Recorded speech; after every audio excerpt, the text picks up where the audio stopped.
La paz sea sobre todos vosotros. Me llega el mensaje aquí al canal de un hermano al que quiero mucho, a él y a su mujer, Roberto y Gisela. Y os lo voy a leer ahora, pero antes que nada, deciros que este hermano Roberto, que es un cristiano católico, tiene un canal en YouTube muy interesante que lleva como título su nombre, Roberto Languela. No sé si es Languela o Languella. Yo soy horroroso para estas cosas, hermano. Me corriges después en los comentarios. La descripción que él mismo hace del canal, pues escuchar encuentros amenos para charlar y reflexionar sobre literatura clásica y moderna, poesía y narrativa, autores nobles y consagrados, reseñas y comentarios de libros, lo que pinte. Allí vais a encontrar reflexiones de obras literarias, lecturas que él hace de cuentos, de libros, un canal muy interesante, a mí me gusta mucho, por desgracia no tengo mucho tiempo para mirarlo, pero bueno, poco a poco me voy poniendo al día. ¿Qué me pregunta mi hermano Roberto? Pues una serie de cuestiones que vamos a leer ahora, son muy interesantes, porque nos vienen a la cabeza muchas veces.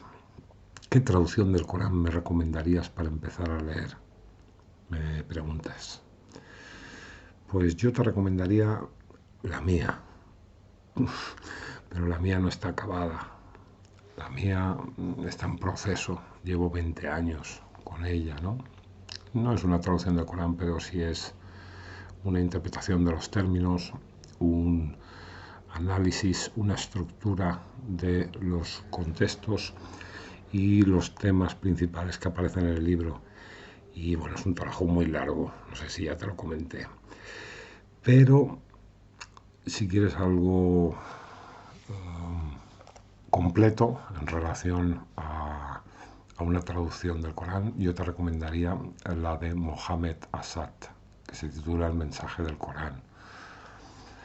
La de Mohammed Asad tiene una cosa que es muy completa, es un poco densa, porque lleva muchísimos comentarios, más de 3000, si no me equivoco.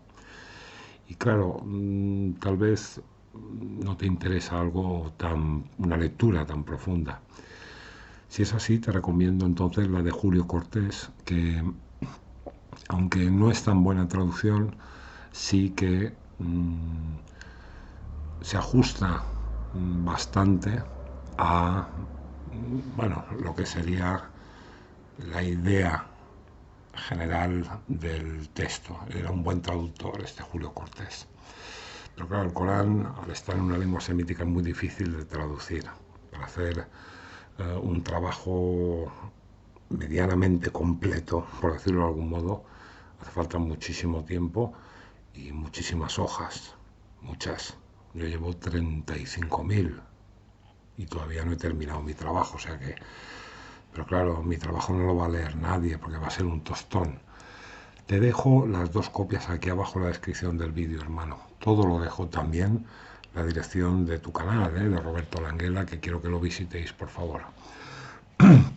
¿Qué es lo que no te recomiendo, querido Roberto? Las versiones del Corán que están subvencionadas por centros islámicos, porque son de corte sectario. Es una traducción muy sesgada, muy tirando para casa. Tú sabes que hay distintas ideologías, como en el cristianismo, ¿no?, dentro del Islam. Y las traducciones hechas por los centros islámicos o por los licenciados o doctores, que ahora hay muchos en Sudamérica haciendo trabajos de traducción del Corán, pues esto es puro sectarismo. Son traducciones que se inventan palabras, que aparecen términos traducidos que no existen en el original en árabe, y eso es un desastre. Yo te recomiendo estas dos, la de Julio Cortés y Mohammed Asad, y te repito, te las dejo aquí abajo para que te las puedas descargar en un momento. Después me preguntan lo siguiente: me gustaría saber la diferencia entre los términos islam, islámico, islamista, musulmán y maometano. Está claro, dices, que islámico o islamista significa relativo al Islam. Sí. Pero ¿por qué igualmente existe la palabra musulmán? Muchísimas gracias por todo y por siempre. Mi que... Siempre pasa esta moto a la misma hora, ¿eh? Dios mío. Mm, Muchísimas gracias.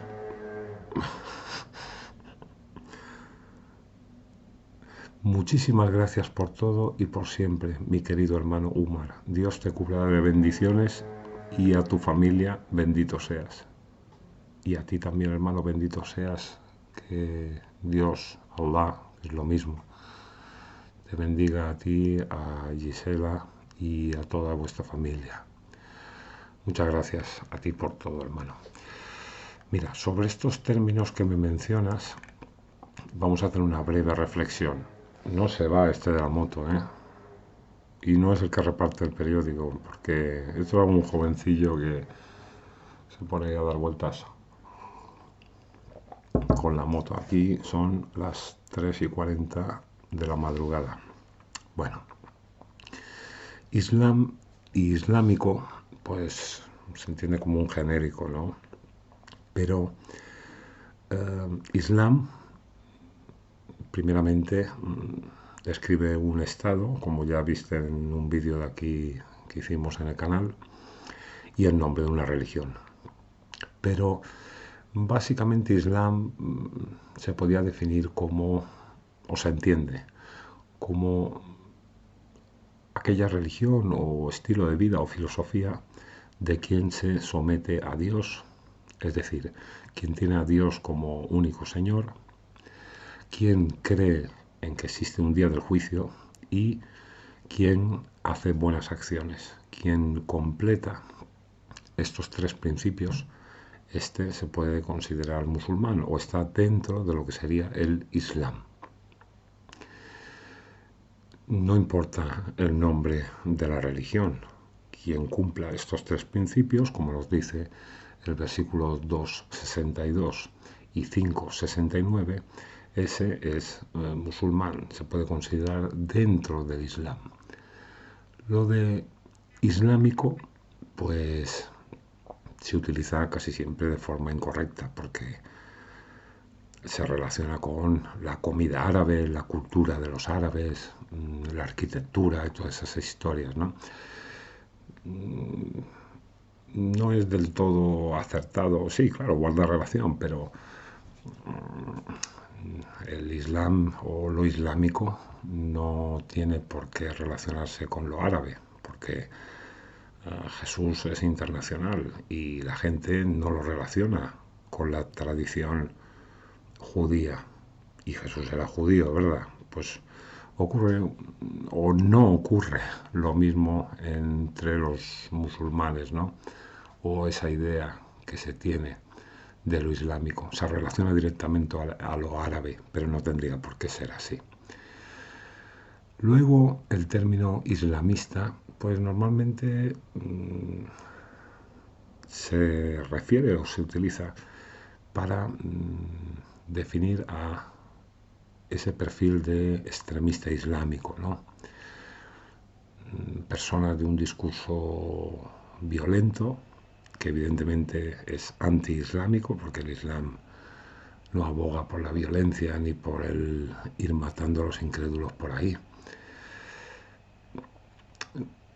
Son gente que en sus países de origen suelen tener problemas, los tienen, a no ser que sean los subvencionados por el petrodólar, que de esos también hay muchos. Pero los que viven aquí en Europa, estos tienen un discurso contra todo, contra cristianos, judíos, europeos, occidentales. Y a mí me resulta curioso cómo es que los dejan expresarse libremente. Sí, de vez en cuando los meten un tiempecito en la cárcel, pero los sacan enseguida. Cobran subvenciones de los gobiernos porque esta gente no trabaja. Y me resulta curioso que aquí en Occidente se les dé voz, se les deje hablar y encima se les subvencione. No sé si habrá algo detrás de eso, no lo sé. Y luego, referente al término maometano, pues, bueno, tiene dos connotaciones, ¿no? Podríamos decir. Se entiende como los seguidores de Mahoma y también es un término que se utiliza para ridiculizar en las tertulias a los musulmanes. El origen, aunque está en el diccionario, el origen de esta palabra maometano, pues no sé, hay varias fuentes, ¿no?, que hablan sobre el origen, pero no sabemos exactamente dónde aparece por primera vez. Dicen que en Francia, en una obra de teatro que se hizo para reírse de los musulmanes. Bueno, lo que está claro es que con maometano lo que sí que se intenta es eh, dibujar la figura que encontramos en el resto de religiones. Me explico. Cristianismo, este ismo, se refiere a los seguidores de Cristo. Budismo, a los seguidores de Buda. Judaísmo, a los de Judá. En el Islam no existe esto. Por eso también esta expresión maometano, que se refiere a los que siguen a Mahoma, pues es una especie de ismo con el que relacionar a un grupo religioso con una persona. Pero el problema es que esto choca después cuando lees el Corán, choca completamente con la concepción que nos expone el texto coránico. Y ahora vas a ver por qué. Porque, ¿qué dice el propio Corán en relación a todas estas palabras, ¿no? Pues, como tú preguntabas por qué igualmente existe la palabra musulmán, pues si nos vamos al versículo 22:78 leemos lo siguiente: la religión de vuestro padre Abraham, él os llamó musulmanes anteriormente. ¿Qué significa esto? Que según el Corán la palabra musulmán es la única que define a el seguidor del Islam, o, repito, aquel que cree en el Dios único, cree en el día del juicio y hace las acciones de bien. Entonces, esta supuesta religión es antiquísima.